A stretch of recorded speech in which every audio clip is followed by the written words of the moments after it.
again. Welcome back. This is Drew and 32, a soulful miniseries side quest. And this is the 7th episode of the miniseries, in which I will be sharing a bit about our past. And some of the heinous shit that happened that was foundational to the United States becoming what it is today, and also how it is spilling into our current experience. Because for me, I can see a direct line between our unpaid karmic debt, right? Our lack of owning and taking responsibility for the shit that happened, right? As a country, right? The United States as its own entity. That unpaid karmic debt of the U.S., for me, there's a direct line to then the situation we find ourselves in currently, and a lot of the gross, funky, less than awesome undertones to society. And as a person in recovery, on my own journey of healing, who spent some time in hell, a few years lost in pain and shame and regret and guilt. And I'm not there anymore because I was finally willing to face that shit. And in my own experience and in countless other folks that I've walked with and supported and guided, there's no getting around your past. It has to be faced. The demons have to be confronted. If we want to move forward in a way that isn't affected by them. I mean, don't get me wrong, you can just bury shit and pretend it's not there. I mean, that's what the country has tried to do, and I know plenty of other humans that do it. All right, just bury the pain, bury what happened, and keep it moving. But then that's a life that is consistently flavored by and impacted by all the shit that hasn't been addressed, right? And so if we want a future that is actually different, we have to face the demons, we have to face our past and take responsibility for it, right? And have a new relationship with what has happened so that we can have a new relationship with what is happening. So we're going to talk a little bit about the past, a little bit about some ugly stuff like genocide, slavery, racism. And my hope is to do it in a way that isn't shaming or super judgmental. Because really I want to get to a place where there's increased understanding, right? So, let's do this first. So, I want to say that it doesn't need to be said that genocide and slavery and racism are awful and there's no place for them in a civilized society or there's just no place for them in the world. But apparently it needs to be said because we got a whole bunch of knuckleheads running around doing some fucking awful shit in real time right now on the planet. There's genocide happening in Gaza, and then we have a pretty racist administration in place in the U.S., or at least, racism is alive and well in the lives of a lot of those folks and the policies that they're putting forward. Or, at a minimum, we can say that, the current administration doesn't celebrate and recognize the tremendous amazingness of diversity, right? It's definitely not there. It's definitely closer to the other side of the spectrum, which is just, racist and white supremacist and kind of, I forget what the other word is. It's when you just, you're just self-obsessed, but it's a cultural level kind of thing. You just think your own kind of people are the greatest thing ever. And, and I mean, having pride in your people is cool, but actively going out of your way to cause harm to other folks is absolutely fucking not cool. So, Yeah, so just want to be really clear, genocide, not fucking cool at all, right? It's awful. It's fucking terrible. Slavery, in the way it manifested in the United States, fucking awful, terrible. And I'm going to talk a little bit about the history of slavery, so that's why I said it like that. Yeah, but slavery, awful, genocide, awful, and racism, there's no place for it. It's actually just dumb to believe because yeah, it's just dumb. Yeah, but then the actions from it, or actions in support of it, or alignment with that kind of view, then lead to awful shit. So just making that very clear, but then also opening up some space here to explore and share and look at what the fuck is actually going on in relation to shit like that, right? With the hopes of creating some understanding, maybe some compassion. Yeah. All right, cool. Good. So that feels good. All right, so where do I want to go next? I'm going to tell you a little story about an experience I had in a plant medicine ceremony. And I think that, this will be a cool entry into the rest of the episode. So a few years back, I participated in an iboga ceremony. An iboga is a plant medicine from Africa. And, and it's like ayahuasca or, any of the other plant medicines. You ingest it in an intentional ceremonious container, and then you have an experience where soul, spirit, God, however you want to understand it, some shit happens, and you are in non-ordinary consciousness, or less knucklehead consciousness. And in that new place, in that new space, there's a lot more learning, a lot more perspective available. And so, I was in British Columbia, Canada, for an iboga ceremony a few years back. And during that ceremony, while I was in the medicine, a part of that ceremony was actually really awful. I'm super grateful I had the experience, but I definitely would not like to have that experience ever again. But something about it felt like it was a one-time kind of download or teaching. But essentially what happened for who knows how long. Could have been minutes, could have been hours, right? Because the ceremony was 18 hours long. But for a duration of the ceremony, I was put through every kind of boundary violation or every kind of harm that a human could do to another human.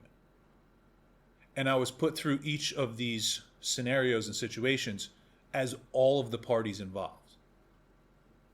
So first it was murdering somebody. And so I experienced that simultaneously as the person being murdered, the murderer, and then someone witnessing it or knowing about it. Right? So all three perspectives there, which is super fucking intense. And then it was sexual assault. And again, I was the perpetrator, I was the victim, and then I was someone that knew about it or was present for it, witnessing it. And then it was just, whatever awful thing you can imagine or know that humans are capable of doing to each other, I got run through over the course of, I don't even know how long it was. But, it was just, it fucked me up. And even now, revisiting it, I still get a little bit of a feeling. It's it's violated. It's vile. It's not scary. It's more disturbing, if you will. And, and after the ceremony, I remember sharing about that because I was shook. It really fucked with me at a deep level. But what it also did is it opened up so much space for compassion. Right? And as a lot of us on a journey of healing and growth, right? That the shitty things that happen, if we're able to move with it in a certain way, it's actually gold, right? It potentially can shape us and change us in beautiful ways, And that's part of the magic of healing that isn't necessarily fun, but seems to be necessary. And so anywho, so I share that whole story because what I saw, what I experienced, what I like felt was that everyone that's involved in a boundary violation or everyone that's involved in a heinous act is affected, right? And so like it's easy to say, oh, the person who's a victim of a crime or a murder or whatever, right? Like obviously they're affected. But the person who crosses the boundary, right? The person who perpetrates the violation, they're also tainted or marked, you know? And again, I don't want to compare, you know, one's worse, one's, you know, whatever. I just want to offer that like everybody that's around and involved in something awful is impacted by it. All right, there you go. That's the point I'm trying to get to. And so then when we think about the history of the United States, that the original like settlers came to the continent, which was not empty.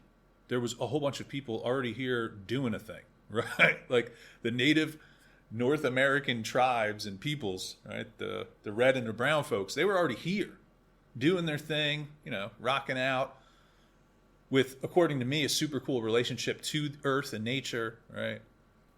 Yeah, because I'm a huge fan of all sorts of native and indigenous teachings.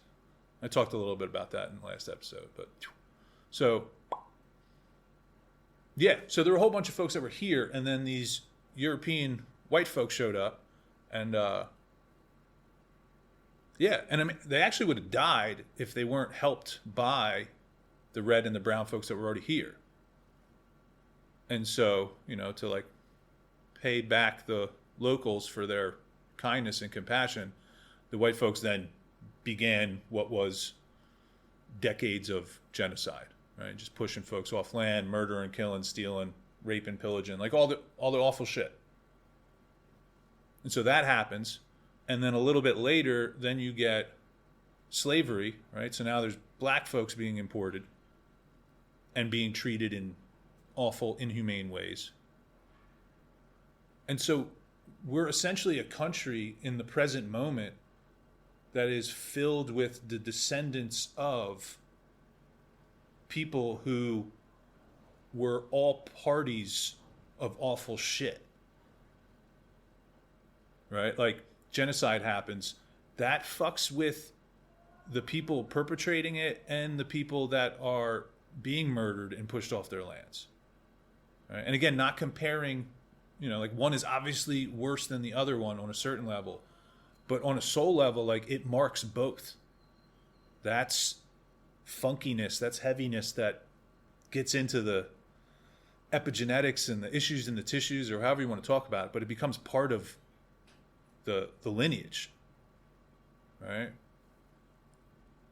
And so essentially, like, yeah, you can look around the country today and every white person or the vast majority of the white folks that you see, they have lineage to white people that either participated in slavery or genocide. And that lineage is marked by it. Like there is a heaviness, there is a like a scar or a funkiness that is carried. And then also all the red, brown, and black folks, right? Like they're also carrying all of their scars and all of the harm that was caused and done to them through the lineage, through the years. And so we're at a moment in history, you know, hundreds of years later, but none of this has been openly acknowledged, right? Like the country that we all belong to, that we're a part of, hasn't really taken responsibility or ownership or acknowledged, hey, there was a ton of harm done and we need to do something about that, right? Like an amends needs to be made. And so without acknowledging or trying to deal with our past, you know, we're doomed to have it spill out into our present and into our future. And so again, consciously not coming at this from a finger pointing like, y'all are the bad guys, this is fucked up, it's your fault, right? Like shame, blame, guilt, right? Like consciously not coming at it in this moment from that direction. And also not dismissing the anger and the pain and the rage, right? Like that's all super valid. But just to create more awareness here, right? Just pointing at, the elements that are present in our country, in our people, in our peoples that absolutely contribute to the current landscape. Yeah, and if we're not willing to own it or acknowledge it, then it's going to continue to spill out in ugly ways. And more recently, the Australians have done a much better job of this. Right? Like they've kind of stepped forward and owned and acknowledged the harm and the atrocities done to the Aboriginal folks. And so, like owning it, saying it publicly, starting to take steps in the right direction, giving land back to folks, like, yes, that's more solution oriented. That's going to cleanse the soul of a society and a country. And the United States needs a deep cleaning. So hopefully that lands, right? Because it's so easy to talk about this stuff, to get emotionally reactive, and then also to get into the finger pointing and the wanting to like throw pain at each other, because nobody wants to actually feel the pain that they have. But if we can open up additional space where there's a recognition that regardless of who did it and who should feel what way about it, right? Like who the bad guys are, who they aren't, what the justifications are, like all of that, like just throw that aside and recognize like, hey, some awful shit went down and all of us are descendants of the folks that were present for that and perpetrated that and experienced that. And it's in our blood, it's in our tissues, it's in our DNA. And if we're not owning it, if we're not naming it, if we're not working with it consciously, then it is all up in our system and coming out unconsciously and coming out sideways in really ugly ways. And so hopefully that makes sense. And I think, a little bit of history might be cool here too. And then I'll segue into some more maybe solution-oriented stuff. Yeah, let's do that. So I'm not sure, what you learned or what they're teaching in these whitewashed curriculums anymore. But it should be clearly understood that the history of the United States of America, the first folks that showed up, the original European settlers and, for the colonies and all that stuff, those folks, that's genocide, how they showed up and then pushed, murdered, killed, raped, pillaged the native folks to the continent. I mean, almost into non-existence, right?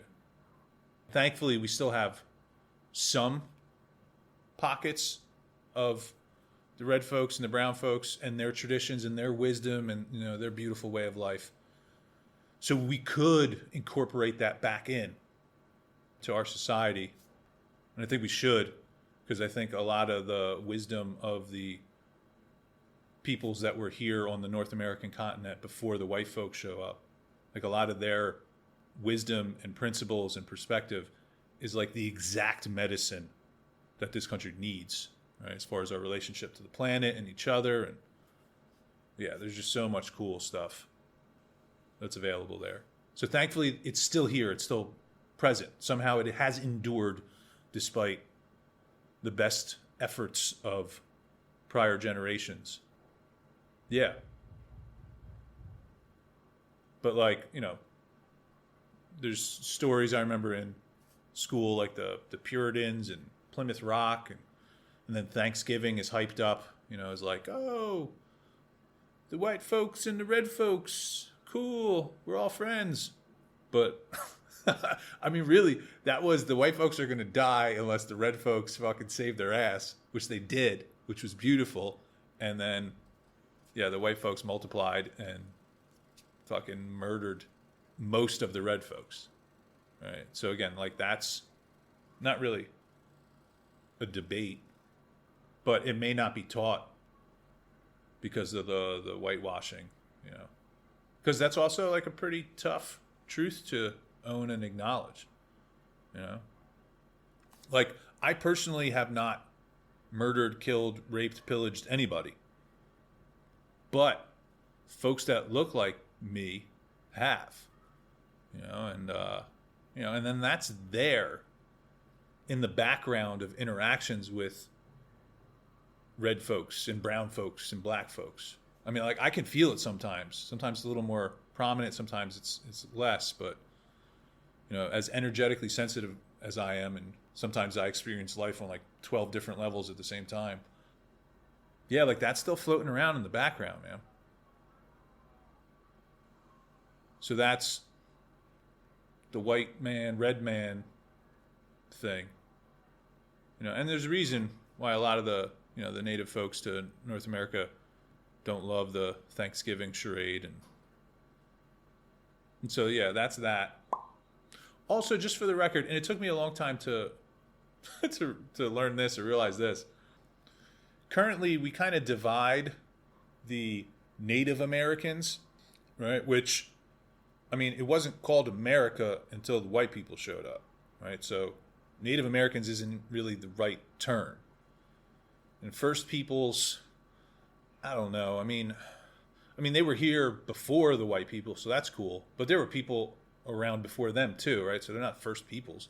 But anywho, the folks, the cultures, the tribes, the traditions that were already here and flourishing on the North American continent, that spread from like Alaska to fucking South America, right? And again, you know, there's little pockets of different cultures and tribes, and it's not all the same people all the way through, but the distinction we make, or I made for a long time, between Native American and then like Mexican, right? Like, oh, these are the Spanish Mexican people, and then these are the Native American, like, Indian people. Like, that's a fucking super white guy biased perspective. Actually, before the white folks came and just started, you know, drawing lines on maps and shit, it was just all a bunch of people here, you know, and there was no distinction between country-related identifications. Which is also why the whole illegals and immigrants thing to me is fucking dumb on multiple levels. Like, we're all beings, human beings on planet Earth, like, period. And that trumps, or is more true to me than arbitrarily drawing lines on maps and deciding you're from this country and they're from that country and you can't cross this random line. Like, that's all just make-believe bullshit, really. So, yeah, like, there is no illegal being. Like, we're all just human beings. You know, we have to fucking figure some shit out around that. But anywho. So yeah, I remember having that, like, realization. It was only a couple years ago. It's like, oh yeah, like, Mexico is just like, that's just a name that got applied to an area and a people by the white guy perspective. You know, like, hundreds or thousands of years after these folks just been chilling here doing their thing anyway. You know? And it is really hard to, like, shake the white guy centric ethnocentrism. That's what it's called. Yeah, it's hard to shake that bias. But it's also really cool when life is experienced through a bigger lens. And I've been blessed to travel and hang out with so many different kind of folks. And so I feel like a lot of my white guy bias has gotten melted and dissolved through experiences and awareness and compassion. And yeah, and then I'm also still a fucking knucklehead, you know, with biases that I don't know are there, right? Blind spots. And so still committed to my own learning and growth and evolution as a human being, and shedding what isn't true or what's more limiting. So yeah, and I feel like that's the approach we should all have. Like, we are all human beings that are a work in progress, hopefully attempting to decondition and unlearn shit that has been not cool or less than helpful, right? And if we can all get on that wavelength, well, then we can just all unlearn together and laugh and cry together about how we're so silly and dumb and about the shit that's gone down. I feel like that's got to be, that's definitely got to be part of the solution, and also part of the education revamp, is like conscious deconditioning, or like conscious social unlearning.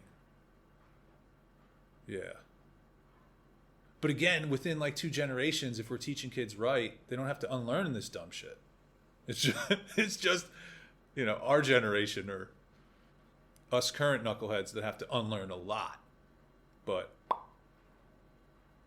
if we can create a societal structure that doesn't perpetuate the stereotypes and the bullshit belief systems that allow for folks to do awful shit, right? If we can create an education system that chops that at the root, or really doesn't even let those seeds get planted,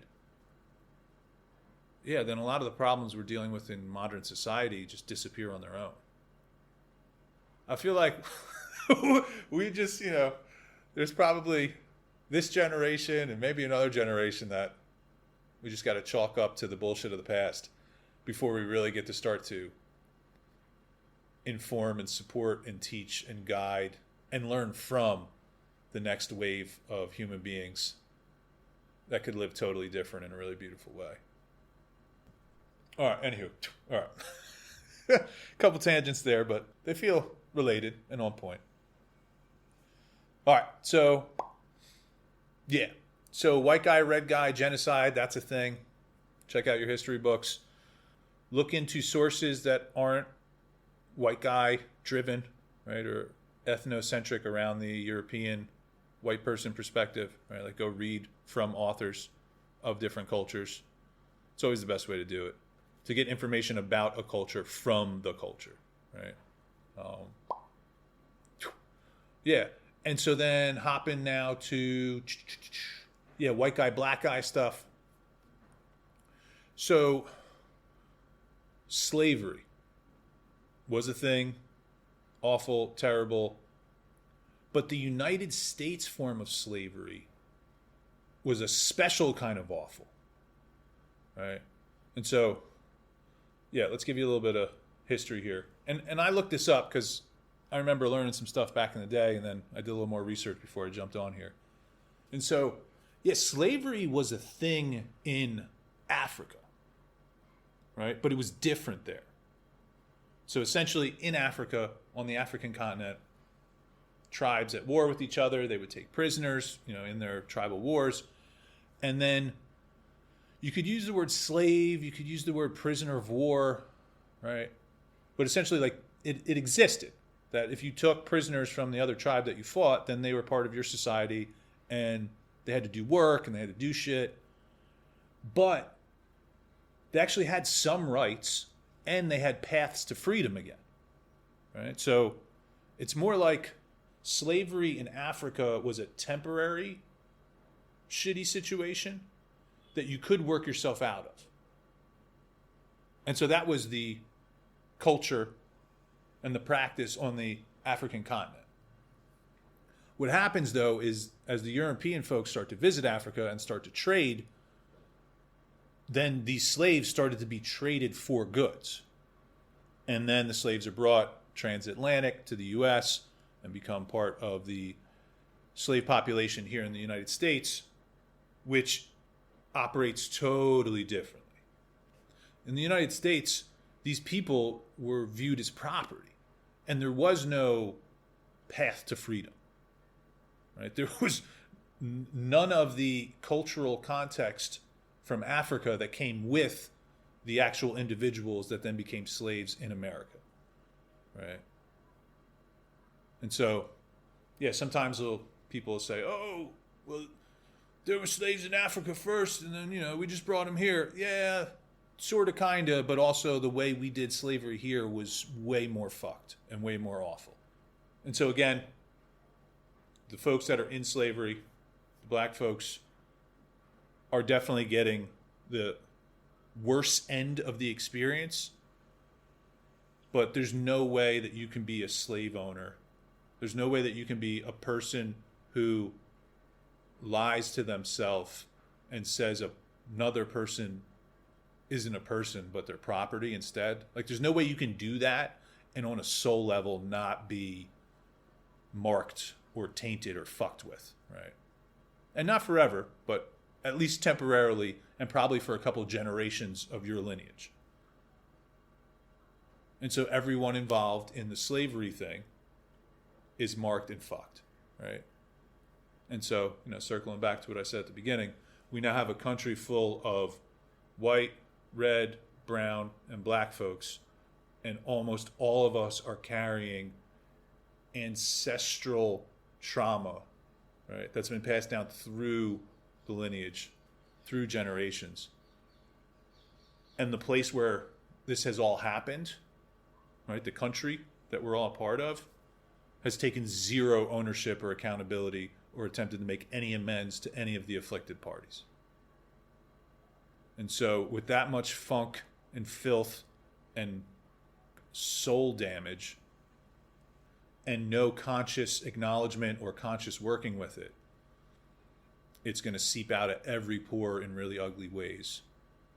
And so one way is that, there's enough support in the country that we get an administration that's a mildly veiled racist administration. And then we're starting to see some of the policies and legislation and ways that this pain, this perspective, right, this racist worldview is now starting to impact folks in our country today, right, in real time. So, yeah, then how do we address it, right? Like, how do we confront and address the shit in the present that is the result of the shit from the past, right? What do we do now? Because we can't go back in time. We can't undo the atrocities, right? But we can begin in the present moment to address the wound that has festered and become infected, right, and turned into some pretty gross shit in the present moment. And so I don't know if reparations is the word, because that's already kind of like tagged and charged, but there has to be some kind of amends making process that begins. Or, really before that, the representatives of our government, the representatives of us as a people, right? We all have to step forward and acknowledge, hey, the shit that happened wasn't cool. And we're now showing up in the present moment to try to make amends, to try to make things different, right? To address the wrongs. And there's no way, again, to go back in time and undo atrocities. And most of us living today haven't participated in genocide or slavery, right? So like, there isn't necessarily a explicitly guilty majority of the population. But if we can make the connection between the ugliness of the present with the ugliness of the unaddressed past, then I think that's something we can all get on board for, right? So in the present moment, it's nobody's fault. There's no blame to be cast anywhere. But there is a collective responsibility that we need to take as far as the ugliness and the funkiness that is still present in our society. So no blame, no shame, into solutions. And those solutions have to be created and pulled together by all of us, right? Equally represented. White, red, brown, black, all in the mix, coming up with ideas and game plans. And really, we can't have a country run by white guys anymore, I think is maybe the starting point or an immediate thing to address. And I'm not saying, like all white people are evil and, white people are terrible and yada, yada. It's none of that. It's just that the diversity of our country is not represented in the diversity of the folks who are making the decisions, right? Like the billionaire rich folks and then the politicians, predominantly white compared to then, the actual population of the country. And so I feel like we need folks that are in charge and making decisions that truly represent the diversity of the country, right? And then we're going to have really cool conversations and really hard conversations, but also really productive conversations on how to move forward in ways that have honor and reverence and respect for all cultures, for the past, for shit that's gone down, and for the future that we're creating together.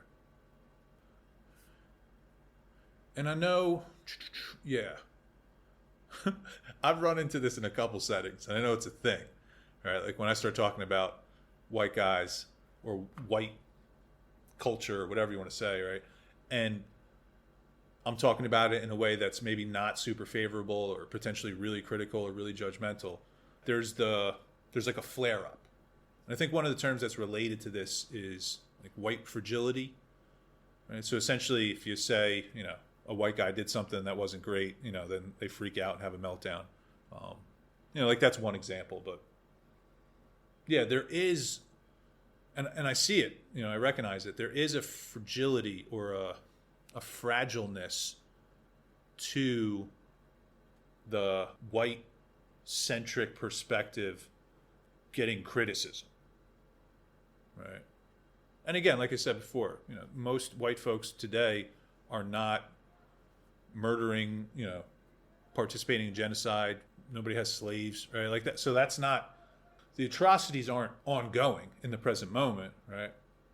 But society as a whole is more than a little racist, right? If we're getting fucking 100% real here, right? Racism is something that is alive and well in the United States, as evidenced by the current regime, right? Like Trump, he's racist among other things, right? Like that's not his only thing. But if racism was totally not okay in the United States, he wouldn't have been elected, because some of the shit that he did that was mildly racist would have become instantly not okay. Right? But instead, because racism is alive and well, you can have somebody do some racist shit and you can overlook it and then say, oh, no, he's a good businessman, or oh, no, it's this, or oh, no, it's that, right? Like, the level of racism that's accepted or is just a part of the experience, it's not really accepted, it's just here. That allows for visible racism to kind of be overlooked, right? Because it's not the worst thing ever to most of the people. And I would go as far as to say that like most white people have some discriminatory and or racist perspectives or unconscious beliefs, in addition to maybe some conscious beliefs as well, right? Like there's some white Americans who are openly fucking racist, and they seem to be back in numbers now because you got a fucking president who, fucking supports it, right? Which is awful, inexcusable, right? Unacceptable. But there's some folks where it's like blatant and, they're living it and showing it. But then there's a whole lot of us that just got raised in a society where racism is kind of like one of the background colors of the experience. And so we're not actively racist, but we're also not totally unracist, right? And I mean that, maybe folks don't want to acknowledge that or own that, but I mean, that's true.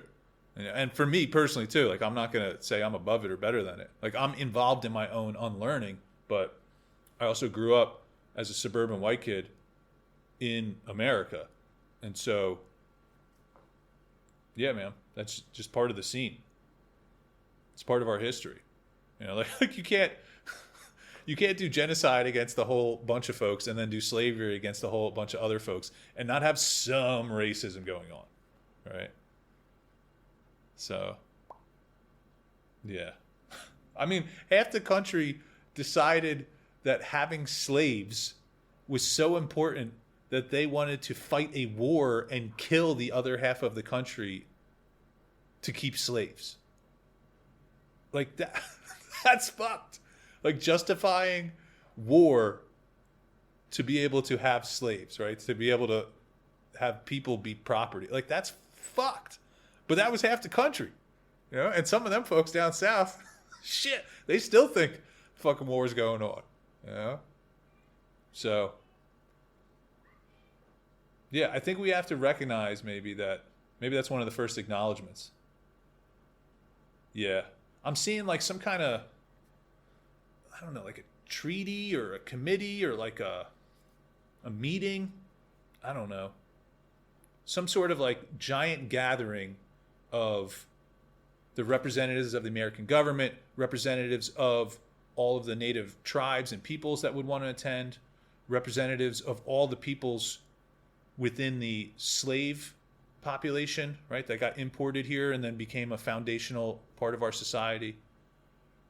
Like we got to have representatives of like all, almost like the UN kind of the United States at some sort of gathering where we acknowledge like, hey, what we did to you guys, fucked up, not cool. We're sorry, we're going to do better. Also, what we did to you guys, fucked up, not cool. We're sorry, we got to do better. And then we also recognize that, yeah, racism is part of the American experience. And again, not necessarily explicit or overt. I mean, sometimes that's the case, but it's kind of like an underlying subtle tone in the background to a lot of the American experience. And so if we can acknowledge and name that and bring that forward, right, like into conscious awareness, then we can start to work with it in a new way. The issue is that it's like half unspoken, half unconscious. Also, nobody really wants to admit it, right? So it's this like lurking thing in the background that's coloring everything, but can't actually be addressed. And so, yeah, we have this gathering and we're like, hey, the stuff in the past wasn't cool. And maybe like in the present moment, at least we're not, you know, killing people and enslaving people. So that's cool. But there's still like pervasive racism that's present. And then also a lot of anger and hurt related to the harm done. Right? I mean, we got to get real honest in a real deep way about some shit that's super touchy. And be able to like feel our feelings about it and still stay present for the solution. And that's hard fucking work, man. You know, like I remember when it was a couple summers ago when the George Floyd incident happened, and then there was all the racial injustice awareness that came online. And yeah, and I remember like being interested in learning more about how I was biased and a bonehead. But there were a couple interactions I had with folks that were just super mad and angry. And you know, not saying that folks who are red and brown and black shouldn't be mad and angry about the generations worth of awful shit that's happened to them and their people. But also, like, if I want to unlearn my bullshit and learn how to move in cooler ways, that's going to be hard to do if somebody that could teach me is like attacking me out of their own anger, right? So again, not dismissing anyone's right to feel any particular way. We all have feelings, they come, they go, you know, and everybody's feeling something, it's valid. But if we want to move towards a different experience, a lot of us have to do our own personal work to then show up for those conversations. Yeah, it feels like the personal work has to come first, and then those of us that do that can then do the societal work, right? Like create the new societal contract and then a new container and send us in a new direction. We can't have a gathering of all of the peoples coming together and all the different colors just want to be mad at each other. Like that's not going to go anywhere, you know? But this is, you know, It's fucking deep shit. It's generational stuff. And when it comes to deep stuff, I mean, most humans don't want to deal with deep stuff. You know, I can tell you that. But if you don't deal with the past, it will continue to color the present. It will continue to fuck with the future. And we will get shit like we're seeing now, where money is literally being taken away from feeding Americans and being given to a racist-driven fucking snatch and grab Gestapo ICE force. Right? Like, that's a totally fucked and wrong appropriation of resources. Like, that actually helps no one. And is born out of a perspective that can be well justified, but it's never right. And it's definitely not right for our country. Because like I said before, diversity is like our jam. Like all of the different folks of different flavors and forms from different parts of the world, like coming together. And I mean, this is our magic. So if we want to really honor the magic that we have, yeah, there's got to be some work done. But there's also got to be places to do the personal work as well. You know, like social unlearning rehab or some shit. Right? Like, you know, like if somebody falls into addiction, we don't just say they're a piece of shit. Hopefully not anymore. We say, oh man, wow, they're suffering. They were doing some wild shit. What they were doing maybe wasn't cool, so stop doing that. But as a person, they're not bad. They're not a piece of shit. They're just somebody who needs help, right? Somebody that's going through something and wound up in a bad way. And so we take them into a facility or a community or a space where we can then help them unlearn the shit they were doing that was contributing to the pain that then resulted in the addictive pattern of behavior, right, or the substance use. Right? We treat the actual issue. We don't punish. We don't fucking operate billion-dollar for-profit jails. Oh, wait. Yeah, we do. What the fuck? Anyway. At some point, yeah, that had to sneak in here. Like, how do we have people making billions of dollars off of jailing people? What the fuck? Anyway. Yeah, so when it comes to addiction, we understand there's something else going on there, and so we have a space that folks can go to, right, or rehab for at least, well, it used to be 30 days, but, you know, because the fucking government is corrupt and the insurance companies are corrupt, so, like, people get less and less time. Anywho, that's a whole nother tangent. But, yeah, there's rehabs. There's these, like, refuges or oases where people can come and unlearn and learn new, learn different, and do some healing and do some releasing.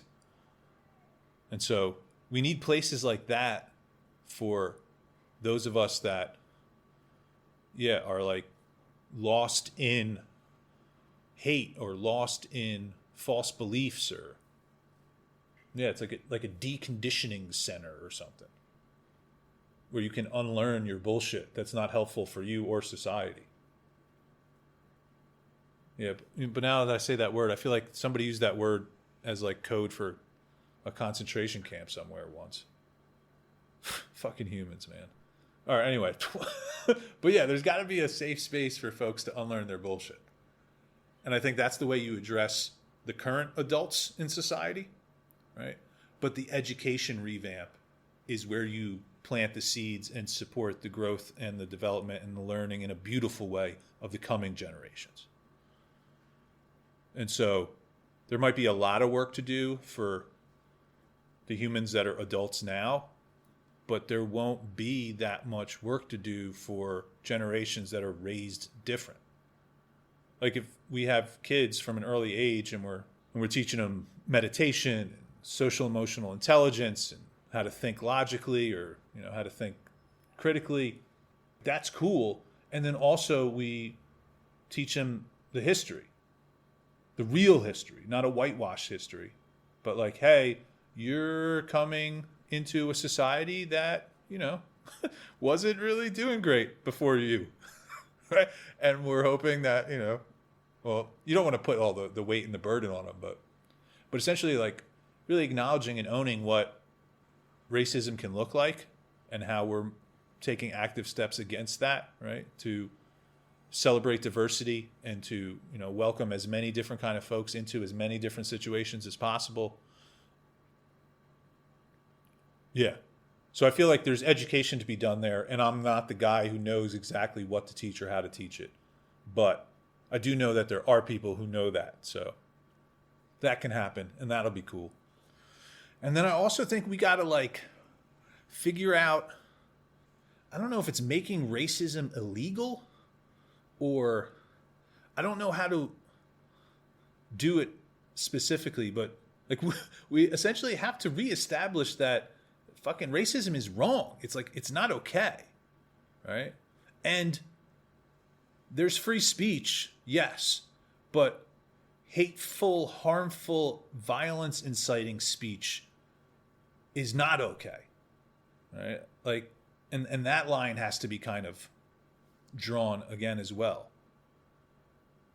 Where, yeah, sure, everybody's allowed to their opinion, but if your opinion is that some people are less than other people, or some people should be property, or some people should be fucking rounded up and put in camps, no, that's not free speech. That's harmful speech. That's hateful speech. That should have consequences. And I know it's tough to decide, you know, like, what's good and what's not, and, you know, where the line is, but fuck, man, I think we can bring the line in a little bit and still be pretty safe. Right? Like, I'm not a fan of censorship or, you know, banning books or any of that stuff. I think people should be encouraged to read and learn and feed their minds and, you know, trust their hearts, right? So I'm not saying, yeah, we should tell folks they can't say what's on their heart, but I don't think, like, racist shit comes from the heart. Like, racist shit is something you learn. It comes from the head, and it's usually rooted in pain. Right? So, like, that's not really free speech. That's like contagious trauma or like contagious pain. And we shouldn't let contagious pain just fucking get spread all over the place. Like, that's, you know, that should be contained. That should be addressed like any other kind of contagious disease. Or maybe it's contagious fear. Yeah. I mean, if we really boil down racism, or like a racist view or a white supremacist view or in any race supremacist view, you're going to find more often than not it's rooted in some kind of pain or trauma or harm or fear. And so, do you want to believe stuff that has its roots in fear and pain like that? I don't know. I'd rather be jamming on a different wavelength personally. So, anywho. All right, I think we're starting to wrap up. So, yeah. Like, fucking racism is not cool. And, yeah, and so like, here's the dichotomy, right? Racism is not cool, but then how willing are we to recognize the racism in our own being or conditioning, right? Because if it's not cool and it's judged and it's harshly, like, blamed, then it doesn't have a space to come forward to be seen and healed and released. Yeah, so it's a very narrow kind of line there. And I think it kind of goes back to what I was saying before. We recognize that something isn't okay, but we don't go to the shame, blame, guilt place. Instead, we go to the taking responsibility for things being different place, right? And that takes practice. Because most of us, if we do something wrong or we do something not right, yeah, the first wave of energy that comes is guilt or blame or shame, right? And then we spin in that. And then we do other dumb shit because we're spinning in that kind of energy. Yeah, but we need to be able to step into a space where maybe we're not right, maybe we're a little wrong, or we'll say it like this, maybe what we believe isn't totally correct or accurate, right? Because it's not us as beings, it's what we've been taught. So maybe what we think we know isn't necessarily true or isn't helpful for all of us, and not immediately fall into like, woe is me, and like, oh, I'm so dumb, why do I know wrong things, right? Like, pump the brakes on that. Instead, bring yourself into a space of like, okay, like, teach me. Like, okay, like, let's learn the new thing. What is the right thing? But that kind of shift has to be supported, because it's hard to do alone. And that, yeah, this will be the last little nugget. And that's the other thing too about whether it's racism or politics or really like any belief system, is nowadays most beings, most humans, live predominantly in their minds, right? And so most human beings actually live in a bubble of I am my beliefs, right? Like, I am Democrat, I am Republican, I am a Nazi, or I am, whatever, right? Like, so there's a created identity that's not true to our actual essence, but it's, it's a bubble that a lot of people live in. And so then that's their truth, that's their world. And and then when we point at some beliefs as being fucked or like not cool, now you're literally threatening someone's whole reality, someone's whole identity, right? And so then that's why there's a lot of flare-ups or a lot of resistance. Yeah, I've seen that with politics and also with other belief systems. So really the first step is to help folks realize that we aren't just our thoughts, and that all of our thoughts aren't necessarily true either. So that might be the first place to start. And then that'll open the door to evaluating different types of thoughts, different types of belief systems. And what I found is if we're willing to look at something, if we're willing to see a belief system and be present with it, well, now we don't necessarily have to automatically believe it, or that belief doesn't just run wild in our experience with no control, right? There's more presence now instead of just being dragged around by your narrative or your thoughts or your beliefs. And you can bet your ass that the thoughts and the belief systems that are operating in the present moment are rooted in past experience, right? And if you don't like that idea, well, it's probably extra true for you. I could say from my own experience, the stuff that I was believing during my active addiction and my darkest days, yeah, that was all distorted stuff related to the past, the things in my past that I didn't want to deal with or confront, right? And so because I wasn't addressing or facing my past, it was then spilling out into my own thoughts and judgments in a distorted way that was creating a reality that was hellish. And I'm seeing the same thing for the country of the United States as like a being, right? Like, we have shit in our closets. We have lots and lots of skeletons that no one's acknowledged, right? That we're not facing, that we're not actually working with consciously. And so as a result, it's spilling out into everything in some really ugly ways in the present moment. So, yeah, that's that. We got to address the past. We got to get actively involved in a collective effort to make amends so that things can be different. We got to get deep into the feels and the happenings, right? Name some things, point at some stuff, get honest. And if we do that, we will create new space and new energy and new momentum to then have a different experience as a cultural container, and then also individually with each other and within ourselves. And we also have to make racism like really fucking not cool. Yeah, that would be a new mantra. Like, make racism awful again. Or make racism uncool again. There you go. Like, no, bro. You don't get to drive around in your Confederate flag fucking yelling slurs at people and say it's free speech. Like, that's not free. That's coming at a cost to someone. right? And it's just not fucking cool. So, yeah, I think that'll be it. Oh, yeah, and then, I mean, we can't say this enough, but the diversity of the United States is our greatest characteristic, our greatest attribute, our greatest strength.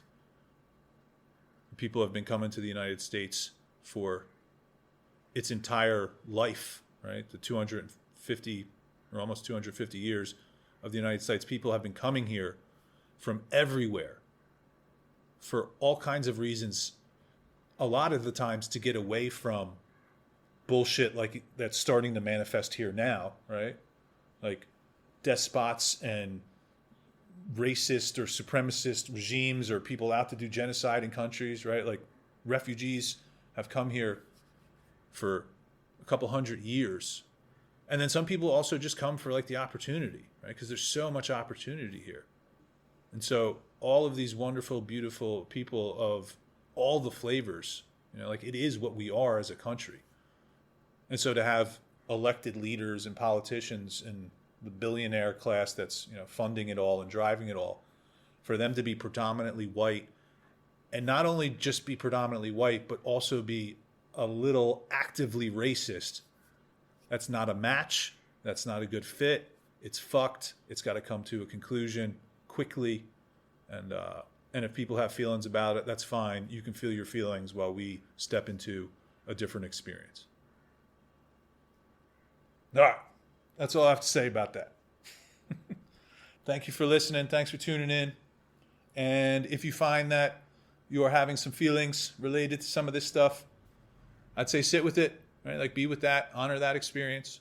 Maybe get with some folks that, can hold some space for it and have a informed, supportive conversation as well. Yeah, because this stuff touches buttons, and it doesn't just touch like one button. Like sometimes it hits one button and then that activates 6 other ones. So yeah, be gentle with yourself, be kind with yourself around this kind of conversation. I also would not encourage you to have these kinds of conversations with people that don't feel the same. And it's not that like you should only hang out with people who will tell you you're right? Like that's dumb, that's silly. But when it comes to topics like this, it's very emotionally charged. And so you don't want to have conversations that can be emotional with people who aren't safe emotionally. Right? So I would encourage you to, and maybe it's brainstorm right now. Who are a handful of people that you feel like in your life hold some safe emotional space? And then, a couple images, maybe a couple faces come to mind. And then those would be people that you could, maybe go think out loud with about some of this stuff or, or other stuff, whatever. But yeah, having at least a couple people in your life that feel emotionally safe, that don't necessarily agree with everything that you think, but have the capacity and the ability to hold space for your experience in a supportive way. Yeah, that's such an invaluable resource. And really, if we're going to address some of these demons and some of these darker, deeper things, we need more folks with this kind of capacity. So, all right, I'm really done this time. Love y'all. Thanks for listening. And I will see you on our next stop on the campaign trail, which, shit, I forgot what the next episode is. Oh, yeah.